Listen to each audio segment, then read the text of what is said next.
सबसे पहले हम जान लेते हैं कि यौगिक प्रैक्टिसेस जो है वो कौन कौन सी होंगी। इसमें क्या है, देखिए, management of the disease through suitable यौगिक प्रैक्टिसेस। यौगिक प्रैक्टिसेस में सबसे पहले डाइट आएगा, यौगिक डाइट, जो सात्विक, राजसिक और तामसिक 3 प्रकार के आहार में उसका वर्णन किया गया है।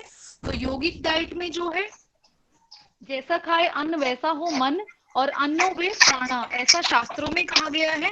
तो ये इसलिए कहा गया है क्योंकि अन्न खाने से भी बहुत ज्यादा इफेक्ट पड़ता है हमारी तीनों शरीर पे और सभी चक्रों पे, संपूर्ण मानव के जितने भी तंत्र हैं उन सभी पर बहुत ज्यादा इफेक्ट पड़ता है।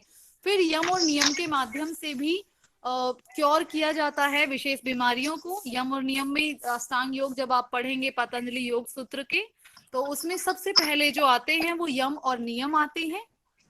तो यम और नियम के माध्यम से, जैसे यम भी 5 है और नियम भी 5 है, मैं इनको ज्यादा एक्सप्लेन नहीं करूंगी क्योंकि हमारा जो है थेरेपेटिक योगा है, तो इसमें हमें फोकस करना है बीमारियों के ऊपर, उनके सिम्टम्स, उनके कॉजेज, उन सब के बारे में। तो यम और नियम आप पतंजलि योग सूत्र के अंतर्गत में पढ़ेंगे।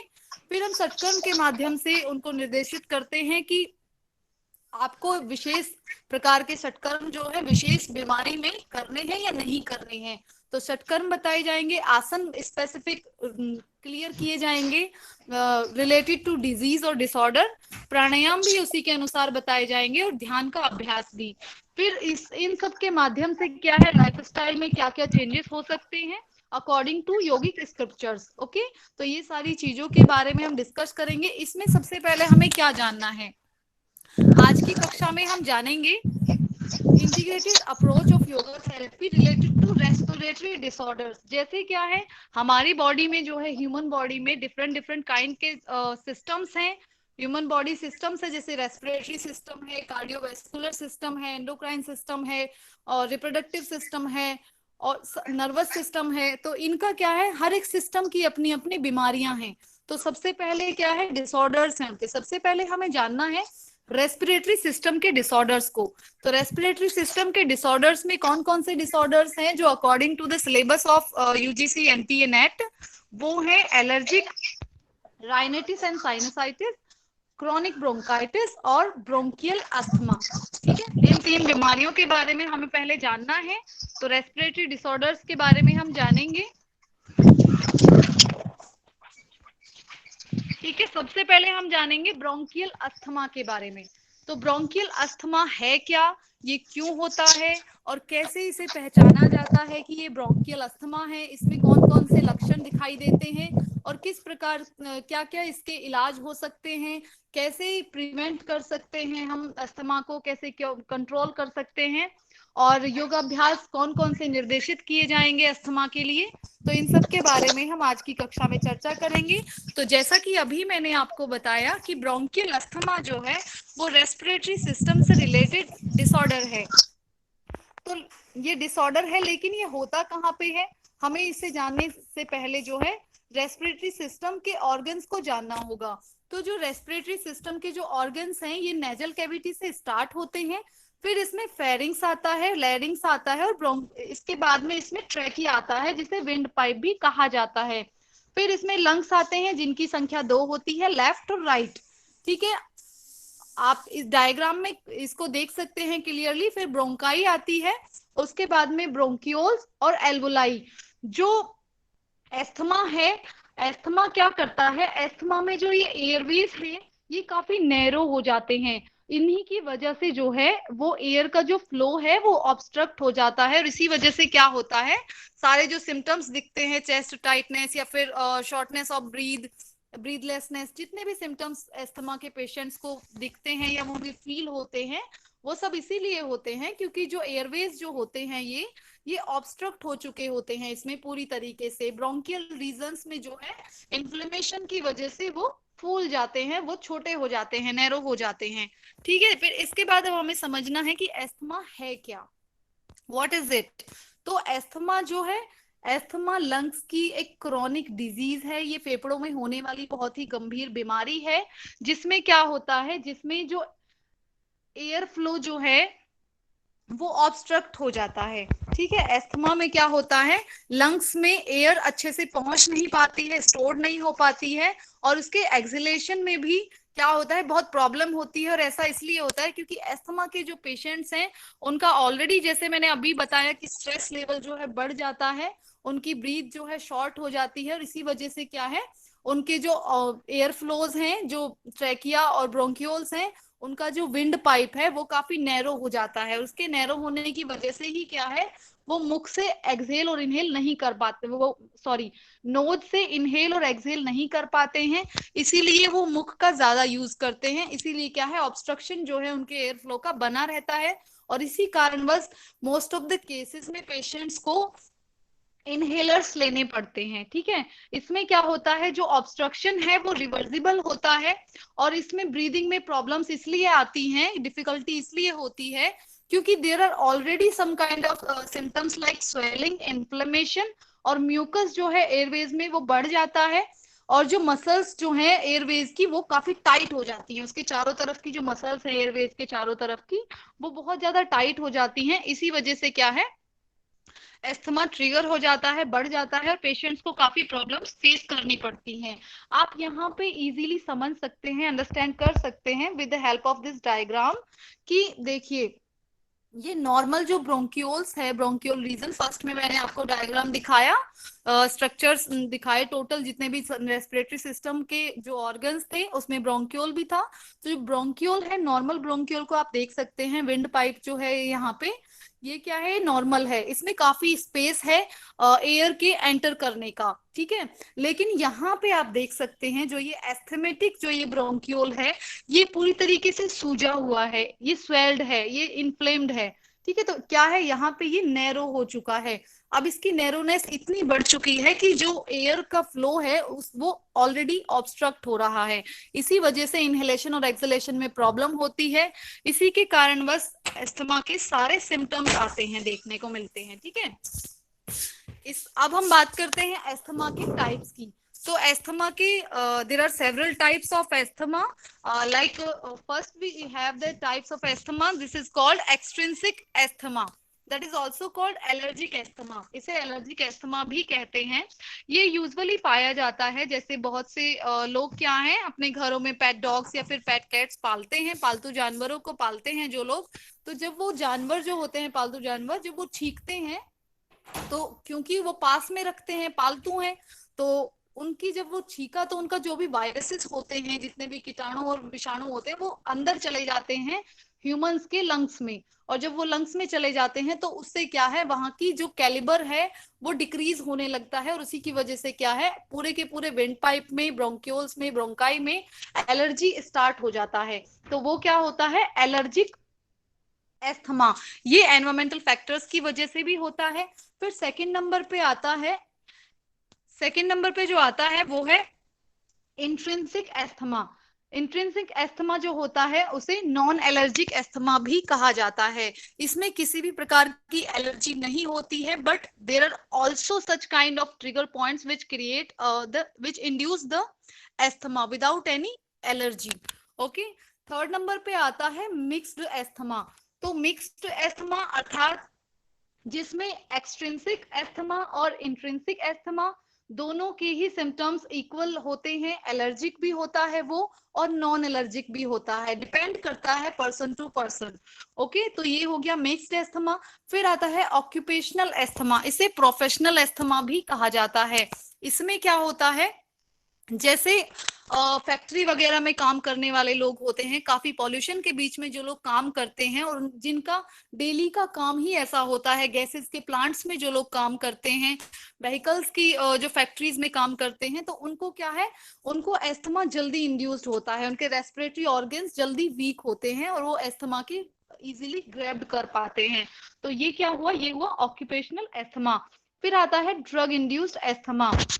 इसमें क्या है, मोस्ट ऑफ द इसमें होता है कि जब ओवर इनटेक होता है मेडिकेशंस का, कुछ एस्पिरिन का, कुछ कोकीन वगैरह, जब ड्रग्स जो है, ड्रग का ज्यादा इंडक्शन हुआ हो, तो उस सिचुएशन में क्या होता है, जो एस्थमा जो क्रिएट होता है वो ड्रग इंड्यूस्ड एस्थमा कहलाता है। फिर इसके बाद जो एस्थमा का टाइप आता है वो है एक्सरसाइज इंड्यूस्ड एस्थमा। ये पाया जाता है ये जो एस्थमा है ये मोस्ट ऑफ द एथलीट्स में पाया जाता है, वो भी उन एथलीट्स में जिनमें already there are such kind of symptoms of asthma they have, जिनमें थोड़े बहुत पहले से ही लक्षण होते हैं अस्थमा के, लेकिन उन्होंने कभी उस पर गौर नहीं किया होता है। तो उनमें क्या है, जब वो एक्सरसाइज करते हैं तो over exhalation, due to over exhalation of the breath with the period of exercise, तो क्या होता है जब वो एक्सरसाइज करते हैं तो ज्यादा जब एक्सहेल कर लेते हैं ब्रीदिंग का, तो उसकी वजह से जो इंड्यूस्ड होता है एस्थमा उसे कहते हैं एक्सरसाइज इंड्यूस्ड एस्थमा। फिर इसके बाद में आता है very common type of asthma which is specially found in childrens, ये है कफ वेरिएंट एस्थमा। ये जो है इसमें खांसी होती है और वो लंबी बनी रहती है हफ्तों से महीनों तक, तो वो ये भी अस्थमा को इंड्यूस करता है, ये भी एक प्रकार का अस्थमा ही हो जाता है। तो ये क्या है, ये बच्चों में पाया जाता है। तो हमने ये जाना अस्थमा के टाइप्स के बारे में। ओके, तो इसके बाद हम जानते हैं अस्थमा के सिम्टम्स क्या हैं, कैसे हम अस्थमा के पेशेंट को पहचान सकते हैं। तो अस्थमा में जो यूजुअली सिम्टम्स होते हैं वो है कफिंग है, उनको खांसी आती रहती है कंटिन्यू, वीजिंग है, विस्टलिंग का साउंड है, घरघराहट होती है उनके गले में, और जो सीटी जैसे बजती है ना, सीटी जैसे बजने का साउंड होता रहता है सांस में। तो ये सब क्या है, ये सिम्टम्स है अस्थमा के। शॉर्टनेस ऑफ ब्रीथ है, श्वास की जो गति है वो कम हो जाती है, उसकी अवधि जो है वो भी कम हो जाती है, शॉर्टनेस ऑफ ब्रेथ हो जाता है, चेस्ट टाइटनेस हो जाता है, छाती का जो पूरा रीजन है, छाती के वक्ष, पूरे वक्ष गुहा में क्या लगता है, उसमें जकड़न महसूस होने लगती है, चेस्ट टाइटनेस होने लगता है। ऐसा इसलिए भी होता है क्योंकि उनके जो एयरवेज हैं वो ऑलरेडी काफी ऑब्स्ट्रक्ट हो चुके होते हैं, इन्फ्लेम्ड हो चुके होते हैं, और काफी उन्हें एंजाइटी और स्ट्रेस भी होता है, तो मेंटल इफेक्ट भी पड़ता है। इसीलिए क्या है, उनका जितनी भी चेस्ट की मसल्स हैं, जैसे सिरेटस एंटीरियर मसल हो गई, एक्सटर्नल इंटरकोस्टल मसल्स हो गई, इंटरनल इंटरकोस्टल मसल्स हो गई, ये जितनी भी मसल्स हैं चेस्ट की वो सारी कॉन्ट्रैक्ट हो जाती हैं, उस टाइम पे ओवर कॉन्ट्रैक्ट हो जाती हैं कॉन्शियस। तो इसी वजह से क्या है, चेस्ट का टाइटनेस जो है वो इंक्रीज हो जाता है। फिर इसमें स्नीजिंग आता रहता है कंटिन्यू, छींक आती रहती है, नाक बहती रहती है, तो ये सारे सिम्टम्स है। और क्या होता है, आंखें जो हैं वो आंखों में खुजली होने लगती है और इन्फ्लेम्ड हो जाती हैं, वो सूजी सूजी और रेडनेस उनमें बना रहता है। तो ये एस्थमा के सिम्टम्स है। इसके बाद क्या है, हम जानते हैं एस्थमा के कॉजेस और some kind of pathogenesis of asthma, क्या क्या इसके कारण हैं और क्या इसके पैथोजेंस हैं जो एस्थमा के पीछे होते हैं, जो उसका कारण होते हैं, जो उसकी मुख्य वजह होते हैं। तो देखिए एस्थमा जो है, जैसे हमने शुरू में ही बताया कि ये जो है ये लंग डिजीज है और ये ब्रोंकियल इन्फ्लेमेशन है। ठीक है, एक प्रकार का ब्रोंकियल इन्फ्लेमेशन है जिसकी वजह से एयर फ्लोज में एयर का फ्लो जो है वो ऑब्स्ट्रक्ट होता है एयरवेज में। इसमें क्या है, इसमें कुछ फैक्टर्स काम करते हैं, जैसे जैसे कि एनवायरमेंटल फैक्टर है। ठीक है, एनवायरमेंटल फैक्टर आ जाता है। फिर इसके बाद में क्या है, जेनेटिक फैक्टर है। तो एनवायरमेंटल फैक्टर जैसे मैंने आपको बताया कि कुछ व्यक्ति ऐसे एनवायरमेंट में रहते हैं जिनके यहाँ का जो एनवायरमेंट है, जो वातावरण है वो काफी पॉल्यूटेड है, प्रदूषित है, तो उसकी वजह से क्या है, उनको अस्थमा जल्दी होने के चांसेस रहते हैं। क्योंकि उनके हो सकता है कुछ व्यक्ति फैक्ट्रीज के या गैस के प्लांट्स के, या जहाँ पे व्हीकल्स का ज्यादा रनिंग चलता है या उनकी क्रीमिंग चलती है, तो वहां के आसपास रहते हैं, तो वहां से उठने वाले धुएं से उन लोगों के जो रेस्पिरेटरी ऑर्गन्स हैं वो काफी वीक हो जाते हैं और उनका जो कैलिबर है वो डिक्रीज हो जाता है। इसी वजह से क्या है, उनके ब्रोंको कंस्ट्रक्शन होने लगता है और ब्रोंकियल रीजन में इन्फ्लेमेशन स्टार्ट हो जाता है। अब ब्रोंकियल इन्फ्लेमेशन में क्या है, इसमें क्या है, इसमें एक और फैक्टर काम करता है। वो कौन सा फैक्टर है, वो है जेनेटिक फैक्टर। तो genetic factor means that is also called the hereditary factors, ये अनुवांशिक भी होता है, और इसमें क्या है, ये क्रोमोसोम्स से आया हुआ होता है और पेरेंट्स टू चाइल्ड ट्रांसफरेशन इसका होता है, जैसे पिता से पुत्र में, पुत्री माता से पुत्री में। ठीक है, तो ये क्या है, ऐसे जेनेटिक फैक्टर्स भी इसमें काम करते हैं। और ये जब एक बार जब ब्रोंकियल इन्फ्लेमेशन हो जाता है तो इसमें क्या होता है, जो ब्रोंकियल रीजन जो होता है, पूरे ब्रोंक्यूल्स जो होते हैं उनकी हाइपर एक्टिविटी स्टार्ट हो जाती है, और उनमें कुछ ट्रिगर फैक्टर्स भी होते हैं, जैसे excess intake of tobacco, excess smoking, या फिर अल्कोहल का ज्यादा यूज। तो ये सभी क्या है, ट्रिगर फैक्टर्स होते हैं, इनके बारे में हम आगे जानेंगे। फिर इन्हीं सब की वजह से क्या होता है, वायु विवर शोथ हो जाता है, जो जिसे एडिमा भी बोलते हैं, और इसी की ये सूजन हो जाती है पूरे के पूरे उसमें। और इंक्रीज म्यूकस प्रोडक्शन, जो श्लेष्मा है, जो म्यूकस है, जो कफ है, उसका जो प्रोडक्शन है, उसका उत्पाद जो है वो इंक्रीज हो जाता है, वो बढ़ जाता है। इसी वजह से क्या है, ब्रोंकियल इन्फ्लेमेशन पूरी तरीके से वो एक खतरनाक रूप ले लेता है, और वही जाके ब्रोंकियल अस्थमा बन जाता है। ठीक है, तो फिर इसमें क्या है, ये सारी चीज जब यहाँ पे घट चुकी है, तो अब क्या है, जो एयरवेज जो हैं, अब ये जो एयरवेज हैं ये पूरी तरीके से नैरो हो चुके हैं। नैरो मीन्स संकुचित, छोटे हो चुके हैं। ठीक है, तो ये पूरी, अब ये जो एयरवेज हैं ये पूरी तरीके से नैरो हो चुके हैं। नैरो मीन्स संकुचित, छोटे हो चुके हैं। ठीक है, तो ये पूरी की पूरे क्या है, ये पैथोजेंस हैपेंड हुए हैं into the asthma patient. Okay, फिर क्या, हमने सिम्टम्स के बारे में हम ऑलरेडी जान ही चुके हैं। कफ होता है, wheezing, breathlessness, chest tightness, shortness of the breath, तो इन सब के बारे में हमने जान लिया है। यहाँ पे कुछ ट्रिगर पॉइंट्स हैं ब्रोंकियल अस्थमा के, तो वो क्या है, वो हमें जानना है, वो क्या है। ठीक है, तो यहाँ पे आप नॉर्मल ब्रोंकाई हम पहले ही बता चुके हैं कि वो इस तरीके से दिखता है। विंड पाइप में काफी स्पेस होता है एयर के एंटर करने के लिए और आउट, बाहर उसे आने के लिए। और एस्थमेटिक जो ब्रोंकाइल है वो पूरी तरीके से इन्फ्लेम्ड हो चुका है, उसकी आप परिस्थिति देख सकते हैं डायग्राम में। फिर यहाँ पे क्या है, ब्रोंकियल जो अस्थमा के ट्रिगर्स है वो क्या क्या हैं, जैसे देखिए, टोबैको स्मोक हो गया, जो तंबाकू है उसका ज्यादा सेवन करना हो गया, उसकी वजह से भी अस्थमा हो सकता है।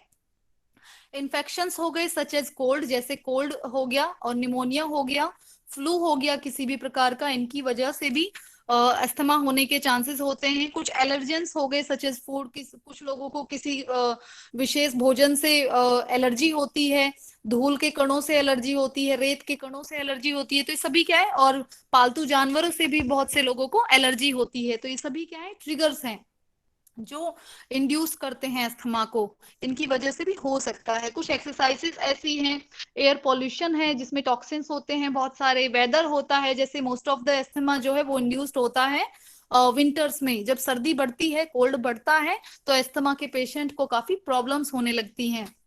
और टेम्परेचर में जो चेंजेस होते हैं उनकी वजह से भी जो ब्रोंकियल अस्थमा है वो ट्रिगर करता है। ठीक है, कुछ ड्रग्स हैं जैसे हम पहले ही बता चुके हैं, जैसे such as aspirin and beta blockers, etc. इसमें क्या है, फूड भी है, कुछ कुछ फूड है सच एज एमएसजी।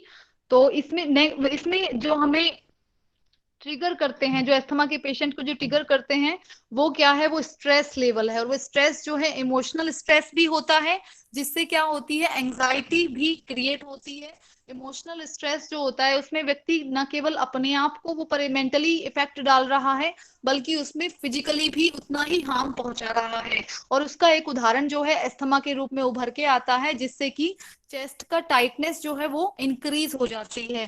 फिर इसमें स्मोकिंग है, परफ्यूम्स है, स्प्रेज है। क्यों? क्योंकि हमारी जो घ्राण इंद्रियां हैं, हमारी जो घ्राण इंद्रिय है वो नाक है, और नाक जो है वो सूंघती है, तो सूंघने का सारे जो स्मोकिंग है इसका भी धुआं है, दुर्गंध हो या सुगंध हो, तो वो एकदम से अफेक्ट कर रही है, वो अंदर तक जाता है, वो जो संपूर्ण खुशबू या जो भी दुर्गंध है, वो धुआं जो भी है वो अंदर जाएगा, और बाकी के जैसे उसके अंदर में केमिकल्स होंगे वो उसी हिसाब से इफेक्ट करेगा अंदर के रेस्पिरेटरी ऑर्गन्स को। ठीक है, तो ये क्या है, ये सच काइंड ऑफ ट्रिगर्स है जो ब्रोंकियल अस्थमा को ट्रिगर करते हैं। इसमें और इन ट्रिगर्स की वजह से क्या होता है, ठीक है, इन ट्रिगर्स की वजह से क्या होता है हमें ये जानना है। तो इनकी वजह से क्या है, इन्फ्लेमेशन और स्वेलिंग, एडिमा जो है वो म्यूकस मेम्ब्रेन्स में बढ़ जाती है। ठीक है, म्यूकस मेम्ब्रेन्स जो है, जो श्लेष्मा की जो जालियां हैं, जो उसकी मेम्ब्रेन है, उनमें स्वेलिंग बढ़ जाती है और इन्फ्लेमेशन बढ़ जाता है। फिर जो सिक्रेशन है श्लेष्मा ग्रंथियों का, वो काफी टिनेशियस हो जाता है, उसका संचयन जो है वो ठीक से नहीं हो पाता है। फिर इसमें क्या होता है, जो स्मूथ मसल्स जो हैं, ब्रोंकाई और ब्रोंक्यूल्स की जितनी भी स्मूथ मसल्स हैं, उनमें स्पेज्म हो जाता है, उनमें स्पेज्म क्रिएट होता है। इसी वजह से क्या है, इन्फ्लेमेशन और ज्यादा बढ़ जाता है और उनमें नैरोनेस क्रिएट हो जाती है। और जितनी भी ब्रोंक्यूल्स जो हैं उनकी जो क्षमता है वो घटने लगती है। ठीक है, उनकी होल्डिंग कैपेसिटी जो होती है एयर को, वो उनकी घटने लगती है। इसी वजह से जो है एयर का इनहेलेशन और एक्सहेलेशन अस्थमा के पेशेंट्स नोज से नहीं कर पाते हैं, इसी वजह से वो मुंह से ज्यादा करते हैं। अब अस्थमा यदि किसी को है और उन्हें पता है कि उन्हें अस्थमा है तो उन्हें क्या करना चाहिए? ओके, इसमें क्या है, सबसे पहले first of all they have to identify and minimize contact with their asthma triggers. सबसे पहले तो जानना है, पहचानना है, ठीक है, सिम्टम्स के आधार पे कि अस्थमा है या नहीं। और यदि हाँ, तो जितने भी ट्रिगर पॉइंट्स अभी बताए, तो तंबाकू का सेवन है, स्मोकिंग है, या फिर किसी भी एस्पिरिन या फिर ड्रग्स का यूज है, या कोई भी ऐसे परफ्यूम्स है, कुछ भी सच काइंड ऑफ एलर्जेंस और नॉन एलर्जेंस जिनसे क्रिएट हो रही है, ट्रिगर हो रहा है, उन सबको मिनिमाइज करने की कोशिश करनी है। और अंडरस्टैंड करना है कि अस्थमा की जो मेडिकेशंस हम ले रहे हैं वो प्रेस्क्राइब की हुई ही हो, ठीक है, वो डॉक्टर के द्वारा दी गई ही हो। फिर इसमें क्या है, पहचानना है जो शुरुआती तौर पे जो अस्थमा के साइन और सिम्टम्स दिखते हैं, ताकि वो बाद में जाके जब अस्थमा और भी बुरी कंडीशन में हो तो उससे पहले ही हम उसे पहचान लें। ठीक है, तो ये सभी थे कि क्या करना है। Some peoples have the question about asthma, can asthma be cured? So the answer is that asthma can be controlled but not cured, okay, because it can also be a disease from genes, because it also have the factors pathogenesis, that is have the genetic factors, okay, so it can't be cured but it can be controlled, okay, with the help of yogic practices and with the help of such kind of medications. So how can it can be controlled, ये कैसे हम इसे नियंत्रित कर सकते हैं? कुछ जो ट्रिगर्स हैं उन सबको रिड्यूस करके और उनको अवॉइड करके, ठीक है, उनकी उपेक्षा करके, जितने भी जैसे उनको जैसे तंबाकू का सेवन ना करें, अल्कोहल का सेवन ना करें, कुछ ऐसे खाद्य पदार्थों का सेवन ना करें, स्पाइसी ऑयली और ऐसे कुछ भी खाद्य पदार्थों का जिनसे कि ट्रिगर हो रहा है, अस्थमा का अटैक आने के ज्यादा चांसेस हो रहे हैं। और ऐसी मेडिकेशंस लें जिनसे वो नियंत्रित हो सकता है, तो इनसे क्या है, नियंत्रित हो सकता है। और योगाभ्यास तो हम बताएंगे ही। फिर कुछ मेडिकेशंस ली जाती हैं, जैसे generally there are two types medications should be used into the asthma. तो इसमें दो प्रकार की हैं, एक है लॉन्ग टर्म ड्रग्स और दूसरी है क्विक रिलीफ ड्रग्स। जो लॉन्ग टर्म ड्रग्स हैं वो क्या करती हैं, वो taken to prevent excess production of mucus. वो जो एक्सेस प्रोडक्शन हो रहा है म्यूकस का, जो श्लेष्मा का, जो कफ का, जो अतिस्राव जो हो रहा है, उसको रोकने में वो मदद करती हैं। और जो इन्फ्लेमेशन हो गया है एयरवेज की मसल्स में, जो विंड पाइप जो है पूरे ट्रैकिया में, ब्रोंक्यूल्स की मांसपेशियों में जितना भी इन्फेक्शन हुआ है उसको कम करने में ये हेल्प करती हैं, ओके। फिर जो सेकंड पे हैं, जो क्विक रिलीफ ड्रग्स हैं, वो क्या करती हैं, taken to relax muscles around the airways to improve breathing. ये जो है एयरवेज की जितने भी आसपास की मांसपेशियां हैं उनको रिलैक्स करती हैं, जिससे कि जो ब्रीदिंग है वो इम्प्रूव हो सके, उसमें कंजेक्शन नहीं फील हो। ठीक है, अब इसका हम मैनेजमेंट के बारे में जानते हैं कि किस प्रकार से इसका डाइटरी और यौगिक मैनेजमेंट कर सकते हैं ब्रोंकियल अस्थमा का। तो सबसे पहले हम जानते हैं डाइटरी मैनेजमेंट के बारे में, क्योंकि अन्नो वे प्राणा, और जैसा खाए अन्न वैसा हो मन, जैसे मैं शुरुआत में ही बता चुकी हूँ कि योगिक प्रैक्टिसेस की शुरुआत में ही डाइट को रखा गया है, यौगिक डाइट को। तो यौगिक डाइट जो है सात्विक, राजसिक, तामसिक, इनमें तो यौगिक में क्या है, सात्विक डाइट को यौगिक डाइट में इंक्लूड किया गया है। जो अस्थमा के पेशेंट्स हैं उनके लिए क्या है, कुछ भोजन ऐसे हैं जो एलर्जिक हैं और उन्हें पूरी तरीके से अवॉइड करने हैं। ठीक है, these foods include like cold food, जितने भी ठंडे पदार्थ हैं, आइसक्रीम वगैरह हैं, चॉकलेट्स हैं, और जितने भी स्टिमुलेट, जितने भी जो उन्हें स्टिमुलेट करते हैं अस्थमा के ट्रिगर्स को, वो सभी अवॉइड करने हैं। फ्रूट्स लाइक बनाना, केले जैसे ठंडे फल भी अवॉइड करने हैं। दूध और दूध से बने उत्पाद भी अवॉइड करने हैं पूरी तरीके से। और जो जिन फूड्स में क्या है, जो म्यूकस प्रोडक्शन को बढ़ाते हैं उनको स्पेशली अवॉइड करना है। जो कफ को बढ़ाते हैं उनको अवॉइड करना है। कोशिश क्या करनी है, कोशिश करनी है try to take warm water and drinks. कोशिश करनी है ज्यादा से ज्यादा गर्म पेय पदार्थ लेने की ही। ठीक है, और अवॉइड करना है घी को, बटर को, ऑयली, स्पाइसी, और जितने भी कफा एग्रीवेटिंग डाइट है उन सबको अवॉइड करना है। ठीक है, और कोशिश करनी है कि सूर्यास्त से पहले पहले भोजन कर लिया जाए। जो भी अस्थमा के पेशेंट्स हैं उनके लिए सूर्यास्त के बाद ना ही भोजन करें। ठीक है, तो ये सभी क्या है, डाइटरी मैनेजमेंट है अस्थमा के पेशेंट्स के लिए। फिर इसमें हम बात करते हैं यौगिक मैनेजमेंट की। ठीक है, तो इसमें क्या है जो रोल है योगा का, it is well documented now. अब काफी ब्रॉड हो चुका है योग का, जो इसमें मुख्य भूमिका आ चुकी है। तो योग की विभिन्न क्रियाओं के माध्यम से जो है अस्थमा को कंट्रोल किया जा सकता है। इनमें सबसे पहले आती हैं सटक्रियाएं। सटक्रियाएं जो कि क्लिनजिंग टेक्निक्स हैं, ये वात पित्त कफ की जो है शुद्धि करती है, पित्त और कफ की मोस्ट ऑफ द। तो इस षट क्रियाओं षटकर्म में क्या है, सबसे पहले उन्हें जल नीति करानी है। ठीक है, जल नीति जो कि ईएनटी स्पेशलिस्ट है, आई ईयर नोज थ्रोट इन सबको क्लीन करने के लिए होती है। कपाल शुद्धि भी इससे होती है। तो सूत्र नीति भी करानी है, और कपाल भाती। इन सब से क्या है, क्योंकि जो म्यूकस है, जो एक्स्ट्रा जो म्यूकस, एक्सेसिव म्यूकस जो प्रोडक्शन वहां पे हो चुका है, और जो एक्सेस म्यूकस जो जमा हो चुका है एयरवेज में, इन सभी के अभ्यास से क्या है, जल नीति, सूत्र नीति, कपाल भाती, क्योंकि इनमें गर्म पानी का यूज होता है विद सॉल्ट। तो इन सभी के उस अभ्यास से क्या है, जो एक्सेस म्यूकस जो वहां पे जमा हो चुका है वो बाहर निकलेगा। और जब वो बाहर निकलेगा तो स्ट्रेस का लेवल कम होगा एयरवेज से और चेस्ट से भी। तो इससे क्या है, अस्थमा के पेशेंट को काफी रिलैक्स मिलेगा। फिर कुंजल भी करा सकते हैं।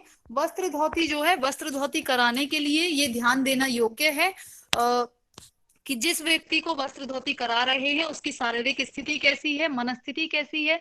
कहीं वो केवल और केवल उसे अस्थमा ही बीमारी है, या अन्य बहुत सी बीमारियों को वो साथ लेकर चल रहा है। बहुत सारे अलग अलग ट्रिगर पॉइंट्स भी देखने हैं, और पैथोजेंस के जितने भी पैथोजेंस हैं उनके उन सबके अकॉर्डिंग देख करके तब वस्त्र धोती का अभ्यास कराना है। एज भी अफेक्ट करती है। बाकी सबका अभ्यास आप करा सकते हैं किसी भी उम्र में। और तो इसका आप थोड़ा वस्त्र धोती का थोड़ा ध्यान रखेंगे। ठीक है, फिर उनको क्या है, ओम चैंटिंग करानी है, प्रेयर करानी है। किसी भी योगाभ्यास को शुरू करने से पहले ओम चैंटिंग करते हैं, प्रेयर करते हैं, प्रार्थना करते हैं, ताकि मानसिक रूप से भी शांत रहें। शारीरिक रूप से तो उपस्थित हैं ही, मानसिक रूप से भी उपस्थित रहें और शांत रहे मन। फिर सूर्य नमस्कार कराना है। सूर्य नमस्कार जो है ये बैलेंसिंग प्रैक्टिस है। ये बॉडी के हीटिंग और कूलिंग प्रॉब्लम्स को क्योर करता है। तो क्यों, क्योंकि इसमें जो ये है हीटिंग के लिए बेनिफिशियल रहेगा, क्योंकि उनको क्या है, ऑलरेडी वो दे हैव द कोल्ड प्रॉब्लम्स। फिर इसमें योगासन जो कराने हैं, इनमें जैसे ताड़ासन है, कटी चक्रासन है, जितने भी योगासन कराने हैं वो सारे वो योगाभ्यास कराने हैं जिनसे कि जो वक्ष भाग है वहां की मांसपेशियों पे इफेक्ट पड़े और वो सामने की तरफ खिंचे। ठीक है, जितने भी directly affect the chest region, जो चेस्ट रीजन को सीधे सीधे प्रत्यक्ष तौर पे और अप्रत्यक्ष तौर पे प्रभाव डालते हो, वो सभी योगासन कराने हैं। जिनसे चेस्ट एक्सपेंड होती हो, जिससे चेस्ट की मसल्स पे इफेक्ट पड़ता हो, वहां के ऑर्गन्स पे इफेक्ट पड़ता हो, वो सारे योगासन कराने हैं। जैसे ताड़ासन है, कटी चक्रासन है, ऊर्ध्व हस्तोत्थानासन, गौमुखासन, उष्ट्रासन, वक्रासन, भुजंगासन जिसे कोबरा पोज भी कहते हैं, सर्वांगासन, मत्स्य आसन और शवासन जो कि रिलैक्सिंग पोज है। ठीक है, तो ये सारे के सारे आसन कराने हैं अस्थमा के पेशेंट को। देखना है कि उनकी according to their physique, according to their mental और फिजिकल हेल्थ, उसके हिसाब से उनको बिगनिंग में या फिर धीरे धीरे 1 वीक, सेकेंड वीक के स्लॉट में कराते जाना है।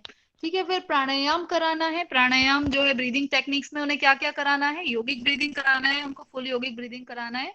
फिर उसमें क्या है, जिससे कि क्यों, क्योंकि already they have the problem related to breathe. उनको शॉर्टनेस ऑफ ब्रीथ ऑलरेडी हो रखा है, ब्रीथलेसनेस उनको फीलिंग है ऑलरेडी। उनको श्वास में दिक्कत है, श्वास लेने में भी दिक्कत है, और श्वास छोड़ते हैं तो सीटी जैसी आवाज होती है, गले में घरघराहट होती है। क्यों, क्योंकि वो ऑलरेडी इनहेलर्स ले रहे होते हैं। तो इसीलिए क्या है, उनको नाड़ी, पहले उनको अनुलोम विलोम प्राणायाम कराते हैं और फुल योगिक ब्रीदिंग कराते हैं। और ऑलरेडी वो षटकर्म के माध्यम से थोड़ा सा म्यूकस रिलीज होगा वहां से, तो उसके बाद ही वो प्राणायाम करने योग्य बनेंगे। तो उनको नाड़ी शोधन प्राणायाम कराना है, सूर्य भेदी प्राणायाम कराना है, जो कि कोल्ड रिलेटेड जितनी प्रॉब्लम्स हैं उन सबको वो क्योर करेगा। और भ्रामरी प्राणायाम जो कि स्ट्रेस के रिलीज के लिए काफी बेस्ट है, क्योंकि उनको stress level, emotional stress already उनका ट्रिगर है। तो उसको डिक्रीज करने के लिए भ्रामरी प्राणायाम यहाँ पे बेस्ट प्रैक्टिस है for the patient of asthma. फिर भस्त्रिका प्राणायाम ये म्यूकस को रिलीज करने के लिए काफी हेल्पफुल होगा। कुछ स्पेशल प्रैक्टिसेस भी करानी है इन पेशेंट्स को।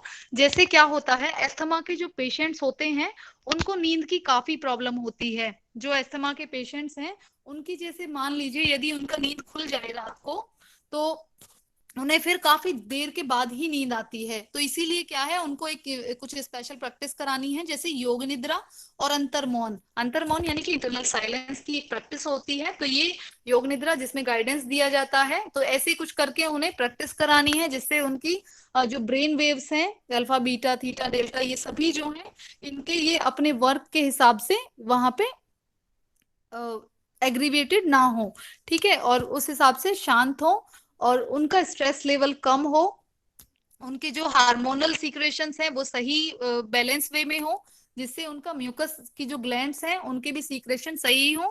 फिर उनको मेडिटेशन जो कराना है, ध्यान जो कराना है, ध्यान का अभ्यास, उसमें उनको क्या कराना है, ओम चैंटिंग कराना है और ओम मेडिटेशन कराना है। ओम चैंटिंग से क्या फायदा होगा अस्थमा के पेशेंट को? ओम चैंटिंग से फायदा ये होगा, क्योंकि उनके जो गले में घरघराहट है, जब ओम चैंटिंग करते हैं तो जो नर्वस सिस्टम में आप लोगों ने पढ़ा होगा या पढ़ेंगे, तो उसमें क्या है, हमारे जो मस्तिष्क जो होता है उसमें सेरेब्रल कॉर्टेक्स होता है हमारे मस्तिष्क के मध्य में।